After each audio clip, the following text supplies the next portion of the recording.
peut s'asseoir sur les tapis, hein, n'hésitez pas. Il y a de la place pour tout le monde. Au nom du Père et du Fils et du Saint-Esprit, frères et sœurs en Christ, nous venons d'écouter d'abord l'Épître aux Hébreux, qui était une forme de récapitulation de tout ce que le peuple de Dieu a vécu et a fait d'extraordinaire. Et puis nous avons entendu la généalogie selon Matthieu. Il y a une autre généalogie qui est un petit peu différente dans sa présentation chez Luc au chapitre 3, si je me souviens bien. Mais cette généalogie, finalement, c'est une longue liste de noms qui, pour certains, nous paraissent exotiques et qui, pour d'autres, nous paraissent bien mystérieux. Et nous avons parfois la faiblesse de penser, vous savez, dans le dernier, un peu dans notre esprit, là, un peu caché derrière, en même temps qu'on entend, on pense et on se dit, mais qu'est-ce que ça a d'important, finalement, cette généalogie? Eh bien, ce que ça a d'important, c'est que engendrement après engendrement, ça nous annonce la préparation et la venue du Christ, du Sauveur. Celui qui est né d'une vierge, ça nous est rappelé à la fin du texte de l'Évangile, par le fait de l'Esprit Saint. Et puis, cette généalogie est aussi importante parce qu'elle dit le caractère même royal, puisque l'une des généalogies nous fait croise dans tout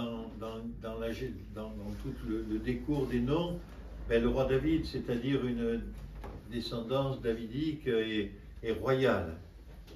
Mais indépendamment que ça nous apporte, ça nous annonce déjà la fête et que nous avons déjà les premiers textes et les premières hymnes, pardonnez-moi, qui nous annoncent la naissance du Christ. Eh bien, qu'est-ce que nous en faisons? Ces engendrements, ces naissances, tous ces êtres qui ont grandi et qui ont fait des choses extraordinaires jusqu'au Seigneur, qui lui-même est l'aboutissement de toute cette préparation qui a duré sur des siècles et des siècles, engendrement après engendrement. Qu'est-ce que ça engendre chez nous, au fond de nous, dans notre intériorité profonde, cette naissance que nous allons célébrer mardi soir?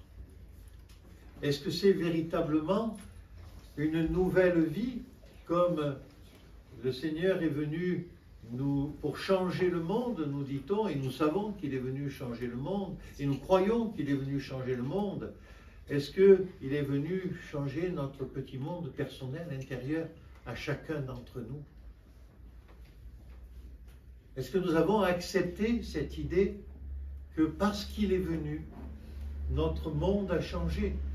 Nous avons quitté le monde simplement animal dans lequel nous vivons pour entrer dans un monde habité par Dieu et par le message que nous a laissé le Seigneur Jésus, les évangiles, mais tous les livres saints qui nous éclairent de l'intérieur.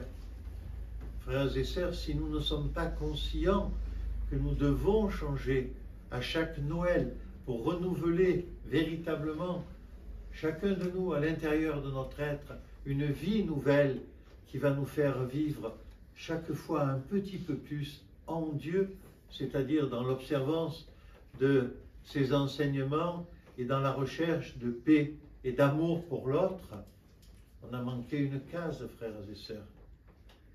Et j'espère bien que nous sommes conscients de cela. Alors, il nous reste 2 jours de préparation avant que nous soyons dans la joie de la nativité qui arrive. Frères et sœurs, profitons de ces 2 jours. Nombre d'entre vous se sont confessés et ont fait le polish de leur âme, pardon pour ce terme tellement peu théologique, mais qui dit bien ce que nous faisons lorsque nous nous approchons de la communion. Nous essayons de nettoyer nos âmes, comme nous disait Schmemann, nos larmes que nous versons parfois à cette occasion-là nous lavent l'âme.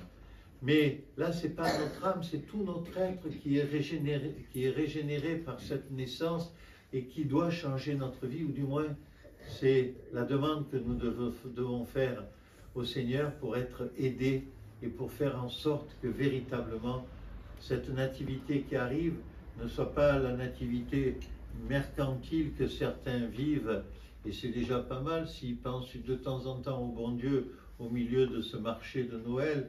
Alors je ne parle pas du marché de Noël dramatique que viennent de vivre des Allemands à Magdebourg, mais je parle de cette légèreté avec laquelle on accueille cet événement complètement déconnecté de la réalité de son importance pour nous les chrétiens.